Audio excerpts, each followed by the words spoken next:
for the Lord God Almighty reigns.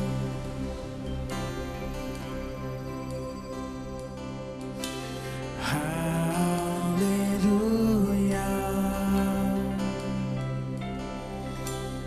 Hallelujah. For the Lord God Almighty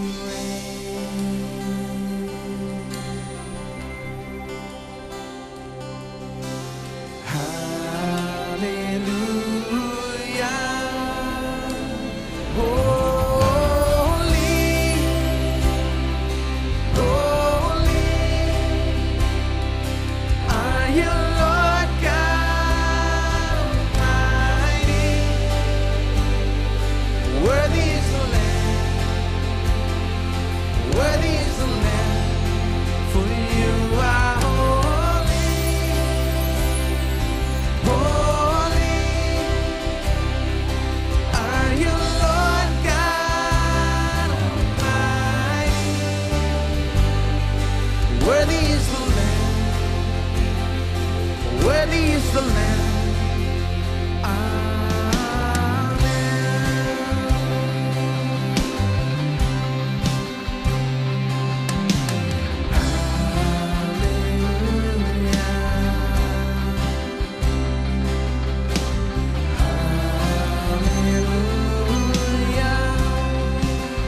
Lord God Almighty reigns. Oh, lift up your praise to Him. Hallelujah.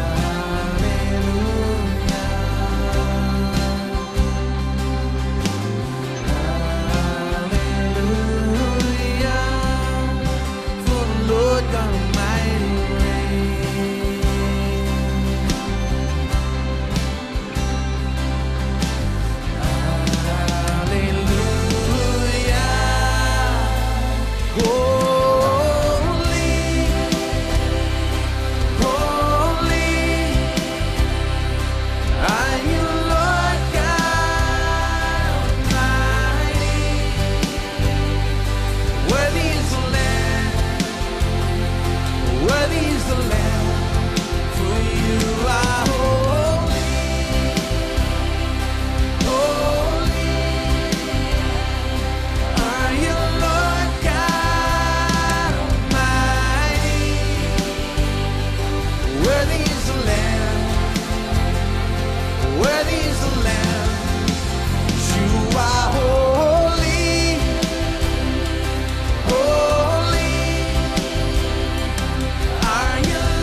कई बार प्रचारक दोष लगाते हैं, लेकिन पवित्र आत्मा कायल करती है। प्रचार तो पवित्र आत्मा द्वारा कायल करने के लिए होना चाहिए, लेकिन जब हम प्रचार करते हैं, जानते हैं, हमारे अपने विचार के द्वारा और अपने विचारों के द्वारा हम लोगों पर दोष लगाने लगते हैं। अगर हम वचन का प्रचार करें तो पवित्र आत्मा लोगों को कायल करेगा। कायलता अच्छी है। जब कायलता होती है तो लोग परमेश्वर के पास आते हैं और अपने पाप छोड़ देते हैं और पापों से दूर होते हैं और पापों का अंगीकार कर परमेश्वर के साथ सही होते, और वो जो पहले थे उससे बेहतर हो जाते हैं और परमेश्वर के पास जाएंगे। यानी पवित्र आत्मा आपको परमेश्वर के पास लाने के लिए कायल करता है। शैतान दोष लगाता है, आपको प्रभु से दूर ले जाता है। इसके बीच जब कोई व्यक्ति फंसता है और उसके पास अगर सही शिक्षा नहीं है, तो जब वो नहीं समझता कि क्या हो रहा है, तो वो तुरंत ही कुछ करने की कोशिश करता है। यहीं पर तो खुद की धार्मिकता स्थापित करना आता है।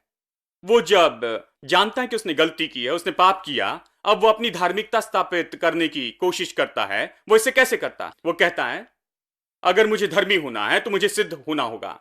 धर्मी होने के लिए मुझे पूरी तरह से सिद्ध और निर्दोष होना होगा, तो मैं अब से वही करने की कोशिश करूंगा। तो वो धार्मिकता के लिए अपने स्तर रखता है। वो धार्मिकता के स्तर तक पहुंचने के लिए अपना स्तर रखता है, जो वो सोचता है कि परमेश्वर के लिए यही तो बात स्वीकरणीय है, और वो उस पर काम करने लगता है। वो अपनी ही धार्मिकता स्थापित करने लगता है। देखिए, पहले वो धार्मिकता को एक भेंट के रूप में पाता है, अब उसे भेंट के रूप में पाने के बाद उसे बनाए रखने की कोशिश करता अपने ही कामों के द्वारा। पौलुस इसी के बारे में कहता है गलतियों अध्याय 3 वचन 3 में। वो कहता है कि आत्मा में शुरू करके अब तुम शरीर में चल रहे हो। तुमने इसे भेंट के रूप में स्वीकार किया, तो अब जिसने धार्मिकता की यह भेंट दी है उसके पास जाकर इसे फिर से क्यों नहीं करते हो? ये क्यों करते हो? यह धार्मिकता तुमसे नहीं है। यह वो बात नहीं कि आपने क्या किया या क्या कर सकते हो। यह तो परमेश्वर ने क्या किया वो है। मैंने जैसे कहा कि आपने जो किया उससे धर्मी नहीं हुए हैं। आपने पाप किया इसलिए पापी नहीं बने, क्योंकि आदम ने पाप किया तो आने वाली सारी पीढ़ी पापी बन गई। और जब मेरा जन्म हुआ तो मैं पाप में जन्मा। मैं ऐसे ही जन्मा था, आप भी ऐसे जन्मे हैं, और इसी तरह पाप का स्वभाव हमसे जुड़ा है। जब हम धर्मी हुए तो ऐसे ही हुआ। यह इसलिए नहीं हुआ कि मैंने क्या किया, लेकिन उसने क्या किया उससे। मैं परमेश्वर के परिवार में जन्मा हूं, यानी जब मुझे पाप की समस्या होती है तो मुझे क्या करना चाहिए? यह नहीं कि कोशिश करूं कि अपनी धार्मिकता स्थापित करूं, क्योंकि विश्वास में आपकी धार्मिकता के लिए कोई जगह नहीं है। केवल परमेश्वर ने धार्मिकता के लिए जो मार्ग दिया उसकी जगह है। आपके काम के लिए कोई जगह नहीं दी गई है। यह केवल परमेश्वर ने क्या किया वो है। यानी आप परमेश्वर के पास आते हैं और यहीं पर पहला यूहन्ना 1:9 आता है, यदि तुम अपने पापों का अंगीकार करो तो वो तुम्हारे सारे अधर्म और पापों से शुद्ध करने में विश्वास योग्य और धर्मी है। यदि तुम अपने पापों का अंगीकार करो तो विश्वास योग्य और धर्मी है। देखिए, उसने आपको धार्मिकता का वरदान दिया, अब वो आपके पास आकर आपको शुद्ध करता है और फिर से आपको सही बनाता और सारे अधर्मों से शुद्ध करता है। उसे ये करने दे। लेकिन किसी कारण से लोग खुद इसे करना चाहते हैं। वो कहते ठीक है, अब से मैं खुद की धार्मिकता के लिए काम करूंगा। हां, जबकि परमेश्वर की संतान होने के नाते हमारा अधिकार है कि वापस आए और माफी मांगे और उससे प्राप्त करें। और क्या होता है, वो खुद के नियम बनाते हैं। वो कहते हैं कि मैं अपनी धार्मिकता का काम करूंगा, मैं सिद्ध हो जाऊंगा, निर्दोष हो जाऊंगा, और वो धार्मिकता के ट्रिप पर जाते हैं। और वो हमेशा ट्रिप होते हैं, क्योंकि यही होता है। क्योंकि जब आप अपने रोड पर चलते हैं आप गिरते हैं। आप कहते हैं मैं सिद्ध और निर्दोष हो जाऊंगा, तो जान ले दोस्तों, दिन खत्म होने से पहले ही वो एक और गलती कर बैठते हैं। और फिर क्या होता है, वो गलतियां करते रहते हैं। कल मैंने ये किया था। वो बता सकते हैं कि बहुत दिनों से ये पाप किए। हर एक गलती, हर एक असफलता, हर एक गड़बड़ी, हर एक गलती जो की थी वो लेखा रखते हैं। और फिर सबसे बुरी बात है कि बाद में उनके लिए स्वाभाविक बात यही है, क्योंकि अब वो दोष से भरे हैं। उन्होंने अपने नियम बनाए हैं सिद्धता के लिए। उन्होंने अपनी धार्मिकता स्थापित करने की कोशिश की, अपनी धार्मिकता, और अब वो गड़बड़ी के बाद गड़बड़ी करते जाते हैं, पाप के बाद पाप, गलती के बाद में गलती, और वो लेखा रखते हैं। और अब वो दोष से भर गए हैं। वो केवल अपने लिए ही इसका लेखा नहीं रखते हैं, वो दूसरों का भी लेखा रखते हैं। वो दूसरे व्यक्ति को देखकर कहते हैं हाँ, इस व्यक्ति को जानते हैं, जानते उसने क्या किया, और वो उसका लेखा रखते हैं कि उसने क्या किया था। कल उसने ये किया, परसों उसने ये किया था, पिछले हफ्ते ये किया था, किसी ने कहा कि वो किया था। तो आप देखते हैं कि ये विश्वासी लोग कहते हैं कि दूसरे व्यक्ति ने क्या किया। जानते हो उस व्यक्ति को, जानते हो उसने क्या किया, जानते हो कितना बुरा है। मैं उसके जैसा नहीं हूं, मैंने कुछ बुरे काम किए लेकिन उसके जितना बुरा नहीं हूं। जानते हो वो ये क्यों कहते हैं, जानते हैं दूसरे लोगों का लेखा क्यों रखते हैं? क्योंकि इसके कारण वो खुद को कम नहीं, थोड़ा बेहतर समझते हैं, कम दोषी महसूस करते। ये कुछ सांत्वना पाने के लिए शारीरिक तरीका है, तसल्ली पाने का। इसके बजाय कि पवित्र आत्मा सांत्वना और तसल्ली लेकर आए, वो खुद के लिए कुछ करना चाहते हैं। कहते हैं मैं चर्च में ज्यादा लोगों के जैसे नहीं हूं, मैं उनके जैसे नहीं हूं, जानते हैं। और वो अब 200 लोगों का लेखा रखते हैं। बहुत से लोगों की दशा और स्थिति ऐसी ही है। बहुत से लोग चर्च में ऐसे ही देखते हैं। वो अपने पापों का लेखा रखते हैं, दूसरों का लेखा रखते हैं कि दूसरों के पाप और उन्होंने क्या किया उसका लेखा। दूसरे क्या करते उसमें दिलचस्पी, उनकी गलती, उनकी असफलता, वो उसके बारे में बोलने में दिलचस्पी लेते, क्योंकि इसके कारण उन्हें कम दोषी लगता है। वो सोचते हैं कि वो उनसे बेहतर हैं। उन्हें इस तरह खुद को शाश्वती देना अच्छा लगता है, क्योंकि वो खुद की धार्मिकता स्थापित करने की कोशिश करते। देखिए, ये इसी तरह होता है। देखिए, फिर वो, क्योंकि वो गलती के बाद में गलती करते जाते हैं, पाप के बाद में पाप करते, और फिर अपने ही नियम बनाते।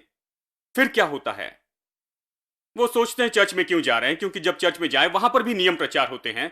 वो खुद की धार्मिकता बताते हैं। प्रचारक भी खुद की धार्मिकता स्थापित करना चाहते हैं और धार्मिकता सबके लिए जरूरी होती है। तो वो कहते हैं मैं इसे खुद पूरा नहीं कर पाता हूं। तो वो सोचते हैं कि मैं चर्च में क्यों जाता हूं, क्योंकि वो नियम और विधियों को पूरा नहीं कर पाते हैं और व्यवहार के सटीक कानून बनाते हैं और ये सब। और वो कहते हैं मैं असफल हूं, मैं नहीं कर पाता, चर्च जाने का फायदा नहीं है। मैं व्यवहार के साथ नियम मानने की कोशिश करता हूं, सारे नियम और विधियां मानने की कोशिश करता हूं, लेकिन फिर भी मैं गलतियों पर गलती कर रहा हूं, तो चर्च जाने का क्या फायदा। जब वो कहते हैं मैं वो नहीं कर सकता, ये इसी बात पर आता है। मैं बताने की कोशिश कर रहा हूं कि जब लोग खुद की धार्मिकता स्थापित करने की कोशिश करते हैं तो क्या होता। लेकिन जानते हैं, परमेश्वर जानता है कि हम कभी सफलता से खुद की धार्मिकता पूरी नहीं कर पाएंगे। इसलिए वो कहता है परेशान ना हो, तुम्हारे कामों से हटकर धार्मिकता है। कोई मनुष्य अपने कामों से धर्मी या सही ठहराया नहीं जा सकता। एक धार्मिकता है जो इससे बिल्कुल हटकर है, जो परमेश्वर ने दी है और बाइबल इसके बारे में सिखाती है।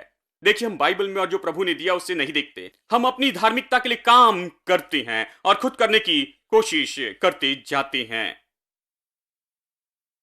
एक भाई ने आकर मुझसे कहा आपने 40 दिन उपवास किया है क्या? एक भाई ने कहा मैंने 41 दिन उपवास किया है। वो यीशु से बढ़कर एक होना चाहते हैं। वो खुद की धार्मिकता के काम करना चाहते हैं। मैंने कहा क्यों करना चाहते हैं? मैं अभिषेक पाना चाहता हूं, मैं यीशु के जैसा अभिषेक पाना चाहता हूं। मैंने उनसे कहा भाई मैं इन सब में से होकर गया हूं, मैंने ये सब सोचा था, क्योंकि जब वो मुझसे पूछते हैं कि आपने ये किया और वो किया, तो मैं सोचता था मुझे ये करना चाहिए। लेकिन फिर मैं बैठकर सोचने लगा सही तरीका क्या है। फिर मैंने ये मार्ग देखा, मैंने ये निष्कर्ष निकाला कि यीशु ही अभिषिक्त है और मैं उस अभिषिक्त में हूं।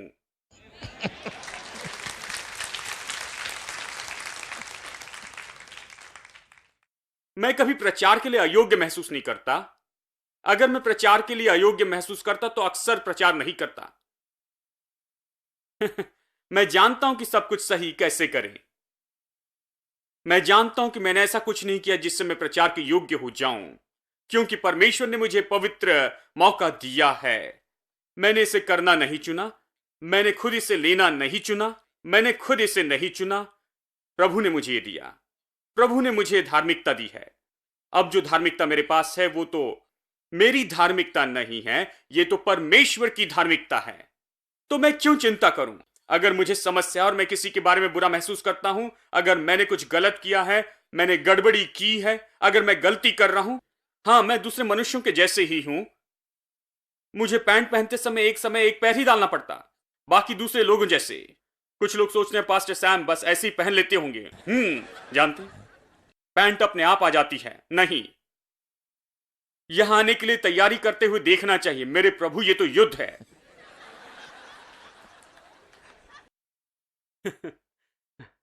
बाकी दूसरे मनुष्यों के जैसे ही मुझे दूसरों के जैसे पसीना आता है। जानते हैं मैं बस मनुष्य हूं। हां, अगर मैं गड़बड़ी करूं, अगर मैं गलती करूं, मैं उसके पास जाता हूं जिसने मुझे धार्मिकता दी है जो मेरे पास है। मैं उसे भेंट के स्वरूप में स्वीकार करता और मैंने उसके लिए कुछ नहीं किया, इसलिए मुझे मारने और मेरे सिर पर बस मारने के बजाय मैं उसके पास जाता हूं और मेरे पाप अंगीकार करता हूं और वो मेरे सारे अधर्मों से मुझे शुद्ध करने में विश्वास योग्य और धर्मी है। और मैं बस कोशिश नहीं करता। जैसे एक भाई ने कहा कि जानते हैं इनके साथ में क्या हुआ? इस भाई ने कुछ किया था और इनके सीनियर पास्टर ने इनसे कहा तुम्हें 21 दिन उपवास करना होगा। मैंने कहा क्यों? कि इन्हें शुद्ध करे। मैंने कहा मेरे प्रभु यीशु ने कलवरी के क्रूस पर यह कर दिया है। उसने 21 दिन के उपवास से बढ़कर किया है। वो स्वर्ग से नीचे आया, क्रूस पर मरा, उस पर कीले ठोके गए उसके हाथों और पैरों में, और वो लगभग विवस्त्र था, पूरी शर्म में, सिर से पैर तक खून बह रहा था। वो क्रूस पर क्रूर मौत मरा और फिर जी उठा और ये सब कुछ किया कि इसे शुद्ध करे। और आपको लगता है कि 21 दिन का उपवास उससे बेहतर काम करेगा? मानो आप जाकर यीशु को बताना चाहते हैं, यीशु तूने जो किया वो काफी नहीं था, इसलिए मैं 21 दिन का उपवास करूंगा शुद्धिकरण के लिए। बकवास है ये। देखिए, मैं इस उपवास में विश्वास नहीं करता। मैं उस उपवास में विश्वास करता हूं जहां परमेश्वर के साथ रहने की इच्छा रखते हैं और प्रभु के साथ रहते और डाइनिंग टेबल पर नहीं जाते हैं, क्योंकि जब आप वहां जाते हैं तो पेट भर खाते हैं और बस जाकर सो जाते हैं। आप परमेश्वर के साथ रहकर प्रार्थना करना चाहते, प्रार्थना करते, पढ़ते, स्तुति और आराधना करते रहना चाहते और गीत गाते और आनंद उठाकर समय बिताते। अगर 40 दिन ऐसे बिताना है तो अच्छा है। देखिए, लेकिन आप खुद को शुद्ध करना चाहते हैं और खुद को प्रचार करने की योग्य बनाना चाहते हैं 40 दिन के शुद्धिकरण के द्वारा, 21 दिन के शुद्धिकरण के द्वारा। मेरे पास आपके लिए कोई जगह नहीं है। बाइबल में इसके लिए कोई जगह नहीं है। विश्वास में, सच्चे विश्वास में इसके लिए कोई भी जगह नहीं है। बाइबल केवल एक ही चीज के बारे में बताती है और वह यीशु मसीह का क्रूस और उसने वहां पर क्या किया है। परमेश्वर की धार्मिकता जो दी गई है उस छुटकारे के द्वारा जो यीशु मसीह में है, उस छुटकारे के द्वारा जो यीशु मसीह में है। बाइबल केवल उसी के बारे में बताती है।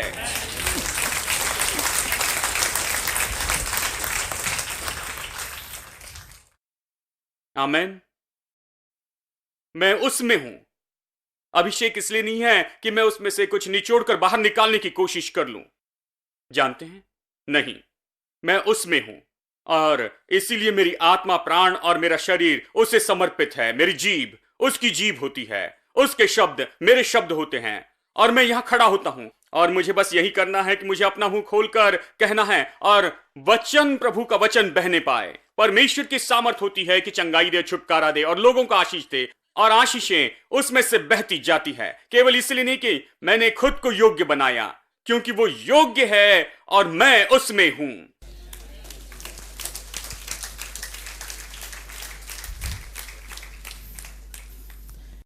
आमीन।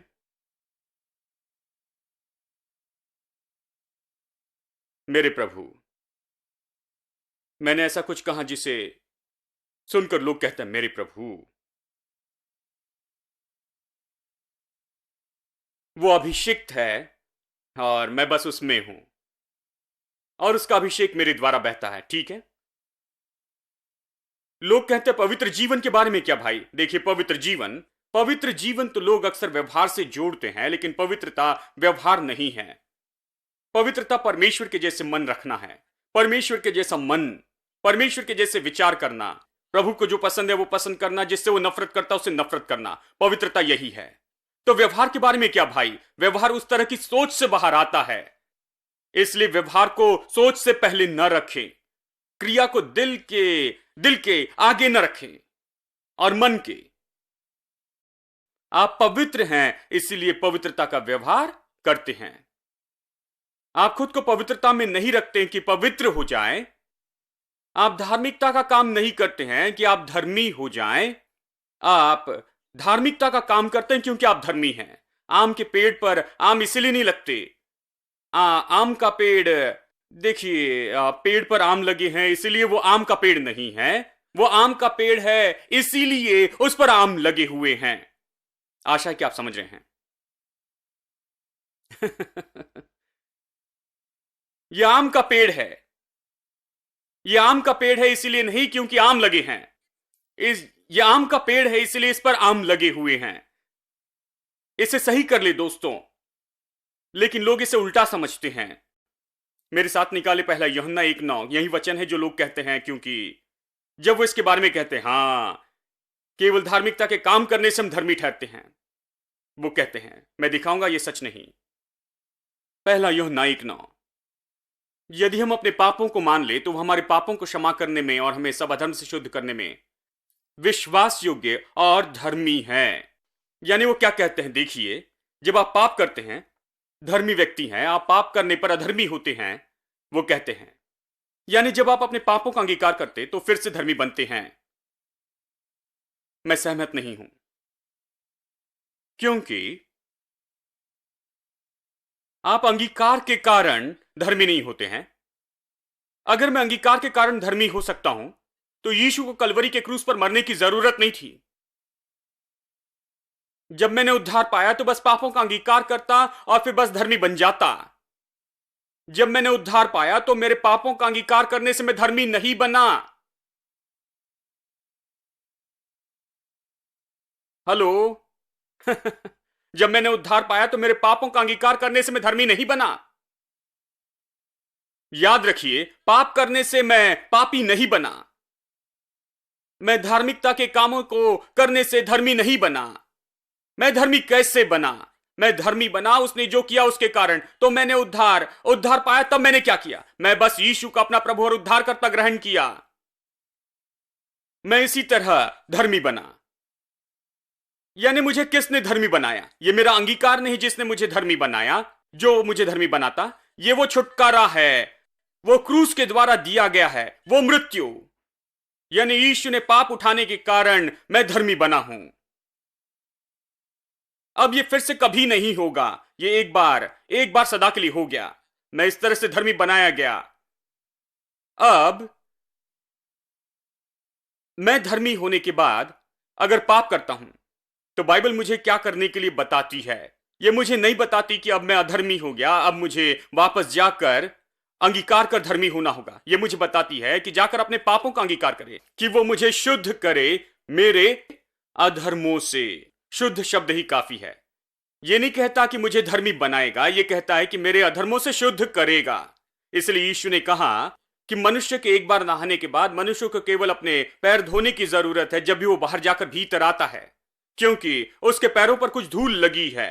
तो वो पैर धोता है, जब भी बाहर से आता है तो नहाता नहीं है, क्योंकि जानते हैं नहीं।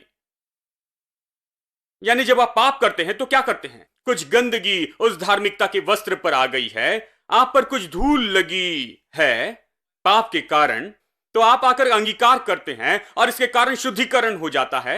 यह धार्मिकता नहीं देता है, बस शुद्धिकरण देता है। बस यही आपको धोवे आ जाता है। हेलो। बस एक या दो वचन देखेंगे। अध्याय 2 वचन 29, इसे पढ़िए। ये एक और वचन है जिसके कारण कहते हैं कि धार्मिकता का काम करोगे तो धर्मी बनोगे। धार्मिकता का काम करने से धर्मी होते हैं। ये गलत है। आप धर्मी हैं इसलिए धार्मिकता का काम करते हैं, इसे समझ लें। वचन 29, यदि तुम जानते हो कि वो धर्मी है तो यह भी जानते हो कि जो कोई धर्म का काम करता है वो उससे जन्मा है। अब लोग ये वचन पढ़ते हैं और कहते हैं कि जो भी धार्मिकता का काम करता है वो उससे जन्मा है। वो कहते हैं धार्मिकता का काम करने से उससे जन्मे हैं। ये गलत है। कैसे धार्मिकता का काम करने से परमेश्वर से जन्म ले सकते हैं? नहीं।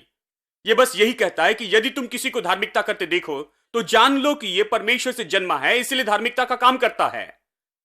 वो धर्मी है इसलिए धार्मिकता का काम करता है, बस यही है। अध्याय 3 वचन 7, हे बाल को किसी के भरमाने में न आना, जो धर्म के काम करता है वो उसके समान धर्मी है। ये एक और वचन है जो हमेशा लोग कहते हैं, जो धार्मिकता का काम करता है वो धर्मी है। देखिए, कहता है कि यदि धार्मिकता का काम करे तो धर्मी होगे। नहीं, ये नहीं कहता। ये कहता है जो धार्मिकता करता है वो धर्मी है। इसका अर्थ है यदि कोई धार्मिकता का काम करता है वो इसलिए करता है क्योंकि वो धर्मी है। हेलो। उस पेड़ पर आम लगे हैं क्योंकि वो आम का पेड़ है। आप धार्मिकता करते हैं क्योंकि आप धर्मी हैं। देखिए, हम कितनी बार इतने गलत होते हैं। चर्च में हम लोगों से कहते हैं, सोचते हैं अगर हम इन लोगों को बताएंगे कि वो कितने गंदे पापी हैं तो फिर वो बदलकर संत हो जाएंगे। और अब मैं 50 साल से भी ज्यादा का हूं और मैंने इस तरह की बातें कई साल से सुनी हैं और मैंने इस तरह एक आदमी को भी संत होते नहीं देखा। वो और बुरे हो गए। जानते हैं क्यों? क्योंकि वो मानो घोड़े को गाड़ी के, यानी ये मानो गाड़ी को घोड़े के सामने रखना है। आप घोड़े के आगे गाड़ी बांधेंगे तो आप इस दिशा में जाना चाहते हैं तो अच्छा होगा कि जिस दिशा में जा रहे हैं उस दिशा में घोड़े को बांधे। अगर इस तरफ जाना है तो घोड़े को उस तरफ ना बांधे, आप घोड़े को सामने बांधे, तब वो इस तरफ जा सकेगा। अगर आप गाड़ी आगे रखेंगे तो वो आगे नहीं जा पाएगा। गाड़ी जो गाड़ी उसी तरफ जाएगी जहां घोड़े का मुंह होता है। ठीक है? यानी हमने गाड़ी को घोड़े के सामने रखा है। इसलिए विश्वासी घोड़ा बेचारे विश्वासियों से कहा गया है कि वो पापी हैं और हर रविवार प्रचारक चाबुक लेकर मारते हैं, चलो चलो, और वो अपेक्षा करते कि वो आगे जाएगा लेकिन पीछे जाते। वो कहते भाई मैं इतनी मेहनत करता हूं, प्रचार करता हूं और पाप के बारे में बताता हूं, लेकिन फिर भी वो सही नहीं हो रहे हैं। वो कैसे सही होंगे? क्योंकि आप उन्हें बता रहे हैं कि वो पापी हैं, तो वो पाप करेंगे, गलत दिशा में हैं और घोड़े को मारते हैं और घोड़ा गलत दिशा में जाता है। 100 साल में भी आप गाड़ी को उस दिशा में नहीं ले जा सकते हैं घोड़े को पीछे बांधने से।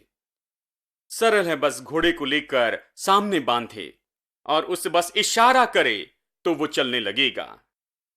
विश्वासी जीवन तो इसी तरह होता है, बस हल्का सा इशारा करे और वो कहेंगे हां, और वो चले गए और वो सही दिशा में जाते हैं, क्योंकि ये इसी तरह काम करता है। जब आप खुद से कहते हैं कि आप परमेश्वर की धार्मिकता है, क्योंकि परमेश्वर ने आपको धर्मी घोषित किया है, और आप परमेश्वर की धार्मिकता के रूप में काम करने लगते हैं।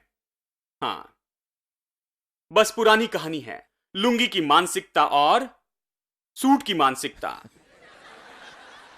आप लोगों को उनकी धार्मिकता के बारे में सचेत करें कि वो धर्मी है, तो वो पाप में हाथ रखने को बुरा महसूस करेंगे। वो पाप के पास नहीं जाएंगे, वो तो पाप में बातें करने को बुरा महसूस करेंगे। लेकिन जब आप बातें करेंगे कि वो पापी पापी पापी हैं, तो पाप करने में बुरा नहीं लगेगा, क्योंकि वो कहेंगे कुछ भी हो, मैं पापी हूं, तो चलो और कुछ कर लेता हूं। जानते हैं? लेकिन अगर आप उन्हें बताएंगे कि वो धर्मी है, धर्मी धर्मी धर्मी है, तो पाप करना बहुत मुश्किल हो जाता है। ये मानो आप सोचते हैं आप जाना चाहते हैं उत्तर की ओर, और उत्तर की ओर मुड़े हैं तो वहां जाना आसान होता है। जानते हैं? जब आप दक्षिण के बारे में सोचकर उत्तर जाना चाहते हैं तो बहुत मुश्किल होता है, क्योंकि आप दक्षिण के बारे में सोचते हैं और उत्तर की ओर जाना चाहते हैं तो मुश्किल होता है। आप जैसे सोचते हैं वहीं पर जाएंगे। आप सोचते हैं कि आप धर्मी हैं, तो धार्मिकता का जीवन जीना आसान हो जाएगा। अगर आप सोचते हैं कि पापी हैं, तो पापी जीवन जीना आसान हो जाएगा। ये बस यही है। आइए हम सब खड़े हो जाएं। आइए हम हाथ उठाकर प्रभु की स्तुति करें। प्रभु की स्तुति। पिता, धन्यवाद करते हैं बहुतायत के अनुग्रह और धार्मिकता के वरदान के लिए। धन्यवाद, धन्यवाद, क्योंकि धार्मिकता के प्रकाशन के कारण हम इस जीवन में राज्य करते हैं। हम माहिर हैं क्योंकि हम परमेश्वर की धार्मिकता हैं, यीशु मसीह में और उसके द्वारा। प्रभु, धार्मिकता के इस वरदान के लिए धन्यवाद। ये लोगों के दिल में और मन में प्रकाशन हो जाए और ये इन्हें आजाद करे और स्वतंत्र करे।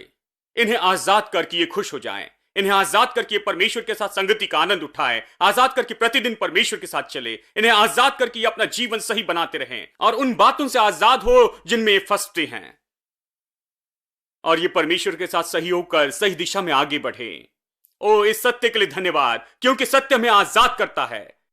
धन्यवाद पिता, धन्यवाद, धन्यवाद, धन्यवाद यीशु, आज लोगों को आजाद करने के लिए तेरे वचन के सत्य के द्वारा, क्योंकि हमारे लिए एक महान भविष्य रखा है, एक महान मंजिल रखी है, और हम उस मंजिल की ओर जा रहे हैं जो तूने हमारे लिए रखी है। और हम वो पासपोर्ट लेते हैं, यानी धार्मिकता की सचेतता लेते कि परमेश्वर की सारी आशीषों में प्रवेश करे जो हमारे लिए रखी गई हैं, जिन्हें आंखों ने नहीं देखा, कानों ने नहीं सुना, जो चित्त में नहीं उतरा है, लेकिन ये चीजें हम पर परमेश्वर की पवित्र आत्मा द्वारा प्रकट की गई है। हमारी मदद करके प्रतिदिन हम इसमें ज्यादा चलते रहें। यीशु के नाम में प्रार्थना करते हैं। अब हमारे प्रभु यीशु मसीह का अनुग्रह और पिता का प्रेम और पवित्र आत्मा की संगति हम में से हर एक के साथ होती रहे, अब और सदा सदा के लिए। आमीन।